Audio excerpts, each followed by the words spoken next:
রাজনীতি আর ওকালতি এক জিনিস না বাবু।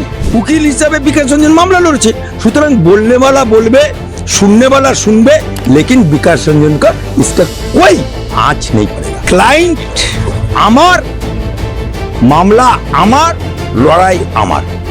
No never. বিকাশ রঞ্জন রাজনীতির রং ভুলে গিয়ে অ্যাজ এ ক্লায়েন্ট হিসাবে মামলা লড়েছে। এই যে তোলাবাজি আপ টু ক্যামাক স্ট্রিট পর্যন্ত যেত, এই যে তোলা বান। বিকাশ রঞ্জন ভট্টাচার্য তিনি লড়ছেন অদিতি মুন্সি এবং দেবরাজ চক্রবর্তীর হয়ে, কি বলবেন? এটাকে নিয়ে যারা সমালোচনা করছে বা এটাকে নিয়ে রাজনীতির দৃষ্টিকোণ দিয়ে বিচার বিশ্লেষণ করছে, তাদের উদ্দেশ্যে আমি অ্যাডভোকেট আলী আব্দুল চার স্পষ্ট ভাষায় জানাচ্ছি যে বিকাশ রঞ্জন আমার লার্নেড ফ্রেন্ড। ও হাইকোর্টের উনি উকিল, আমিও হাইকোর্টের উকিল। বিকাশ রঞ্জন যখন চাকরি চোরেদের বিরুদ্ধে মামলা করেছিল, তখন তৃণমূলের কুণাল ঘোষ, বাপমা নাম রেখেছে কুণাল ঘোষ, জনগণ নাম রেখেছে ছিনাল ঘোষ, সেই ছিনাল ঘোষের নেতৃত্বে তারা এই সামনে বিকাশ রঞ্জনের চেম্বার ভাঙচুর করেছিল, চায়ের ভাঁড় ছুঁড়ে মেরেছিল, ডাবের খুলি ছিঁড়ে মেরেছিল, থামস আপের বোতল ছুঁড়ে মেরেছিল। এই বিকাশ রঞ্জনকে দমানো যায়নি। ক্লায়েন্ট আমার, মামলা আমার, লড়াই আমার। তখন রাজনীতি দূরে, রাজনীতির আঙিনায় যখন যাব তখন রাজনীতি। আপনাদের একটা এক্সাম্পল দিই, হুমায়ুন কবির প্রাক্তন তৃণমূল, তাকে যখন তৃণমূল তালাক তালাক তালাক দিয়ে দিল মসজিদ করার দায়ে, তখন ওনার বিরুদ্ধে বিভিন্ন মামলা একের পর এক, কখনো বউকে, কখনো তার ছেলেকে, কখনো মসজিদকে কেন্দ্র করে, যে মসজিদটাও ভিত্তি স্থাপন বেলডাঙ্গায় করেছে, কখনো তার সিকিউরিটি তুলে নেওয়া, সেই সিকিউরিটি প্রয়োগ করা হাইকোর্টের অর্ডারে।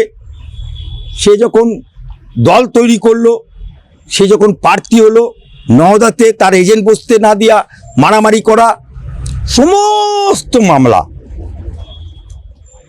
আম জনতা উন্নয়ন পার্টির হুমায়ুনের কর্ণধার হিসেবে হুমায়ুন সমস্ত মামলায় অ্যাডভোকেট আলী আফজল হোসেনকে অ্যাপয়েন্ট করেছে। আমাকে উকিল হিসেবে নিয়োগ করেছে, তাহলে হুমায়ুন আমার ক্লায়েন্ট, তা বলে কি আমি আম জনতা উন্নয়ন পার্টি হয়ে গেলাম? No no never.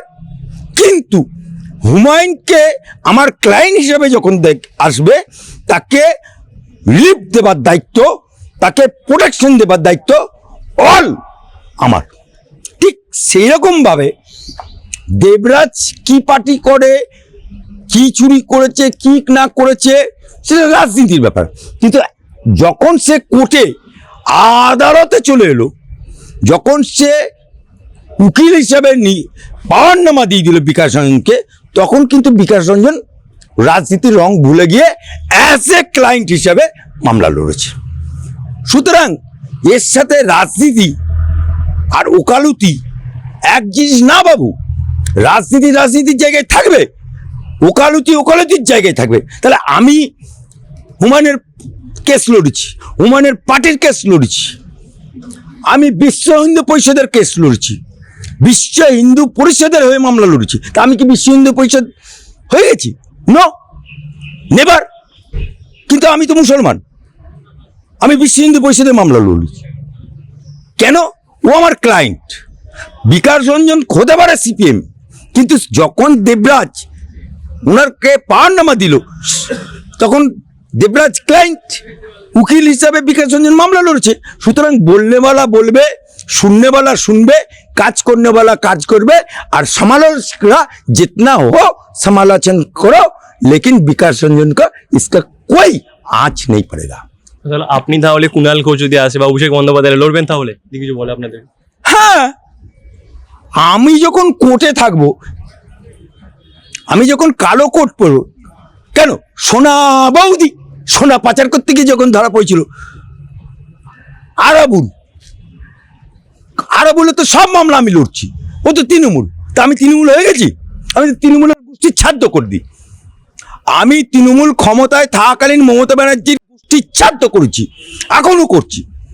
কিন্তু কোর্ট, উকিল আর পার্টি দুটো যদি আপনি মুড়ি আর মিছিলি এক করে দেন, ওই একটা কথাই আছে, নবাব কিনলে আরাম ফিরি, বিয়ে করলে শালি ফিরি, এটা ভাববেন না। বউয়ের জায়গায়, শালির জায়গায়। হকার উচ্ছেদ, আপনি একজন আইনজীবী হিসেবে ব্যাপারটা কিভাবে দেখছেন? আমি এটা সেলুট জানাচ্ছি, আমি এটা সরকারকে সমর্থন করছি। কারণ আমি বলে দিচ্ছি, এই যে হকার,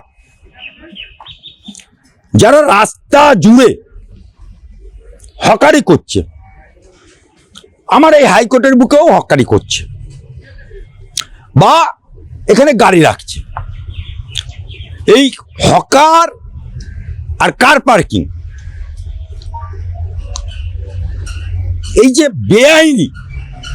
বেআইনি জবরদখল করে তৃণমূলের, আপনি আসবেন সন্ধে 8টার পর, আল্লাহকে নাম পর দেদে বাবা, দেদে কি কারা তারা? তোলাবাজ তৃণমূলের। আমি একজনকে ধরেছিলাম, সে বলছে আমি একা পয়সা নিই না। এই পয়সা কারা নেয়?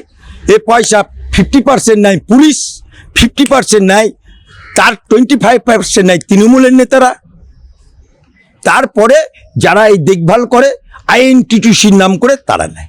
তাহলে একটা বেআইনি রাস্তার ওপরে হকারে এত বৃদ্ধি পেয়েছে কেন? চাকরি দিতে পারেনি বলি তো মমতা, খালি মেলা খেলা আর বেকার যুবকদের আল্লাহকে নাম পর দে বাবা 1,500 টাকা ভিক দিয়ে এই তো সরকার চালিয়েছে। তাই রাস্তা किसी का बाप का नहीं है, রাস্তা किसी को माइक का नहीं है। হাওড়া স্টেশন, আপনি এখানে আপেল কিনবেন 1 কেজি, পুরো 1 কেজি, হাওড়া স্টেশনে কিনবেন 1 কেজি আপেল কিনবেন, বাড়ি গিয়ে ওজন করবেন 750। এখানে আপনি লেবু কিনবেন, একদম পুষ্টালো লেবু কিনে নিয়ে গেলেন। আর হাওড়া স্টেশনে লেবু কিনবেন, 10টা লেবু কিনবেন, সাফা সাপ পুরো দিল আপনার চোখের সামনে ভালো লেবু, কিন্তু বাড়ি গিয়ে দেখবেন তলায় 5টা খারাপ। এই যে লোক ঠেকানো ব্যবসা করতো হকারের নাম করে, আর এই যে তোলাবাজি আপ টু ক্যামাক স্ট্রিট পর্যন্ত যেত, থানাদের লালচি হয়ে গেছে। এই গাড়ি যায়, এই যে তোলা বান, কারণ এই যে তোলা চা, ভিক দেওয়া, ঘুষ দেওয়া হারাম, আর ঘুষ নেওয়াও হারাম। মুসলিম ইসলাম धर्म में बोलছে घूस जो देगा वो भी गुनाह करता है और जो लेता है वो भी गुनाह करता है। गैर कानूनी जगह में जो बैठेगा वो गैर कानूनी उतार देगा। कारण আমার হাওড়া স্টেশন, শিয়ালদা স্টেশন, কলকাতার কলুতলা, বেনিয়াতলা, আপনি দেখুন রাজাবাজার, বড় বড় দোকান, বিগ কোটি কোটি টাকা খরচ করে, তার সামনে হাঁটা যাচ্ছে না, এরম করে বসে আছে, চাকামাল দাস। কেন ভাই? ও যে দোকান করেছে কোটি টাকা, সে ট্যাক্স দিচ্ছে, টাকা দিয়েছে, আর তুই ছকানা, কাপড় একদম সুন্দর দেখিয়ে দেবে। এই যে বেআইনি, এগুলোকে উচ্ছেদ হওয়া দরকার। गैर कानूनी जिनिस तोलाबाजी खत्म। ये बंगाल का सरकार, अभी शुभेंदु का सरकार, भाजपा सरकार, सबका साथ सबका विकास का सरकार।